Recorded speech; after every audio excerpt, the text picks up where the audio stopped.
Hello friends, welcome to our YouTube channel. Friends, in this video I will tell you about how you can redeem a Play Store coupon in your Paytm. So let's start the video friends. If you have any smartphone you can do that. So first friends, you have to open your Paytm. Here it is. Just open it. Now friends, you can see here it is showing up to 150 off Play Store. You have to simply tap on it, enter the amount, click on proceed and pay.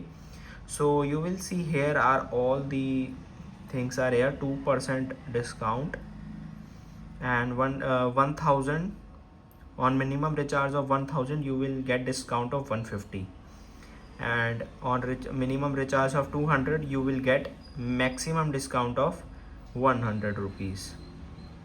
So these are the discount. You can just pay it, redeem that code in your Play Store. I will tell you where it is. Just go to the Play Store, click on your this, scroll down and you will see payment and subscription, redeem code here, and it will showing the payment in this payment method. So it will show you here this.